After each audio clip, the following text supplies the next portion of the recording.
Hey guys, welcome to our channel. In today's video, we'll learn how to turn photo into cartoon using Canva, easy Canva tutorial.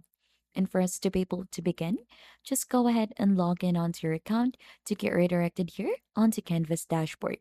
So as you can see, we're currently in already. And for us to be able to get started, here onto the dashboard, you should be able to find an option to click on apps. So we're going to use an app in here to turn our photo into a cartoon. So here, we're just going to use the search bar so that it would be easier for us to locate that app. And let's try to search for Cartoonify. Click on to enter and you should be able to find this option in here. So this will transform your photos into fun cartoons.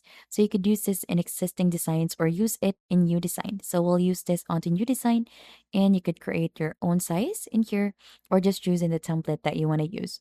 So for example, we're trying to use this for a video. Click onto that and you'll get redirected onto the editor's page. Now to get started, you should be able to see the credits that you have to use this specific app. So you could upload your own image or select one in your design to cartoonify it. So let's just choose a file in here. And I have this photo of a girl. Let's click onto that, click onto open. And just make sure to upload a file that is smaller than 10 MB.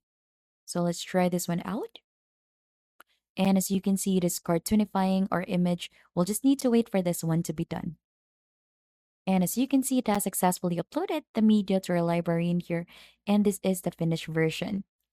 So to compare, let's add in here the version that is not yet onto its cartoon design.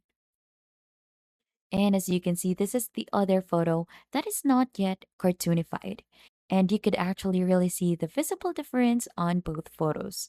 And that is just basically it, how you turn photo into cartoon using Canva.